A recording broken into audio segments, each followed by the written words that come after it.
દિલ્હી એનસીઆરમાં ચોમાસા પહેલા વરસાદમાં ગરમીથી તો રાહત મળી છે, પરંતુ સાથે જ લોકોની મુશ્કેલીઓમાં પણ વધારો થયો છે। શુક્રવારે વહેલી સવારે ભારે પવન સાથે વરસાદના કારણે રસ્તાઓ પાણીમાં ગરકાવ થયા હતા। આ ઉપરાંત દિલ્હીના ઇન્દિરા ગાંધી ઇન્ટરનેશનલ એરપોર્ટના ટર્મિનલ 1ની છત ધરાશાયી થઈ ગઈ હતી, જેને કારણે અનેક વાહનો તેની ઝપેટમાં આવ્યા હતા। વાહનોમાં બેઠેલા 3 લોકો ગંભીર રીતે ઘાયલ થયા હતા અને એક વ્યક્તિ ફસાઈ ગયો હતો। તો માહિતી મળતાની સાથે જ રાહત બચાવની ટીમ ઘટનાસ્થળે પહોંચી હતી અને સ્થિતિ પર કાબૂ મેળવવાનો પ્રયાસ કરવામાં આવ્યો હતો। દિલ્હી ફાયર અધિકારીનું કહેવું છે કે સવારે અંદાજે 5 કલાક 30 મિનિટે એરપોર્ટના ટર્મિનલ 1ની છત ધરાશાયી થવાની માહિતી મળી। 3 ફાયર એન્જિનને ઘટનાસ્થળે મોકલવામાં આવ્યા હતા।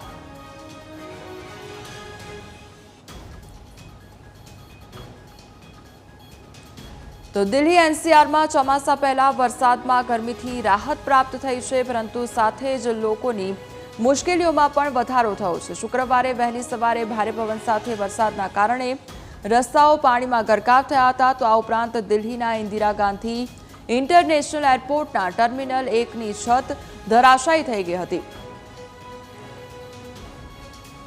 તો અમારી સાથે હાલ સંવાદદાતા જય જોડાઈ ગયા છે। જય, જે પ્રમાણે દિલ્હીમાં ધોધમાર વરસાદ વરસી રહ્યો છે, ત્યારે જે એરપોર્ટની છત છે તે પડવાનો મામલો સામે આવ્યો હતો, ત્યારે તે અંગે શું છે વધુ વિગત?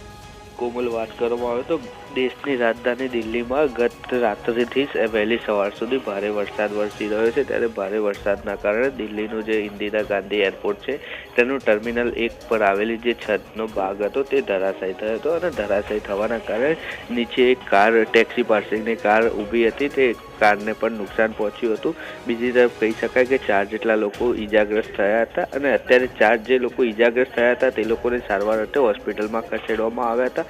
કહી શકાય કે ગત મોડી રાત્રે દિલ્હીની અંદર જે ધોધમાર વરસાદ વરસી રહ્યો છે તેને કારણે દિલ્હી એનસીઆરના કેટલાક વિસ્તારોની અંદર પાણી પણ ભરાવાની સમસ્યાઓ છે તે જોવા મળી હતી। બીજી તરફ કહી શકાય કે જે ટર્મિનલ 1 પરનો જે આ છતનો ભાગ છે તે વહેલી સવારે 5:30 વાગ્યાના આસપાસ આ છતનો ભાગ હતો તે ધરાશાયી થયો હતો અને છત નીચે જે 2 થી 3 જે કાર પાર્કિંગમાં ઊભી હતી તે કારને પણ નુકસાન પહોંચ્યું હતું।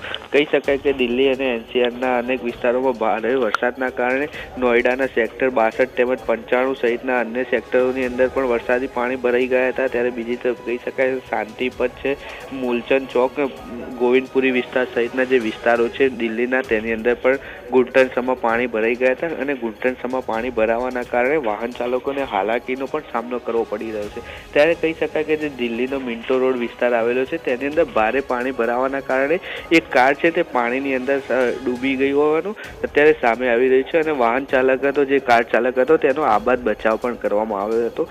કહી શકાય બીજી તરફ કે ભારે વરસાદના કારણે કે વીજળી ઉપીટીમાં પણ ઘટાડો જોવા મળી રહ્યો છે, તેના કારણે વાહન ચાલકોને વાહન ચલાવવામાં પણ મુશ્કેલીનો સામનો કરવો પડી રહ્યો છે અને જે દિલ્હીના અનેક જે વિસ્તારોની અંદર ઘૂંટણસમાં પાણી ભરાવાના કારણે અત્યારે ઠેર ઠેર ટ્રાફિકની સમસ્યા પણ અત્યારે જોવા મળી રહી છે। કારણ વહેલી સવારે જે લોકો ઓફિસે જતા હોય તે લોકોને માટે પણ ટ્રાફિકની સમસ્યા એક મુશ્કેલીનો સામનો કરવો પડી રહ્યો છે। જી જય, સમગ્ર માહિતી બદલ આપનો આભાર।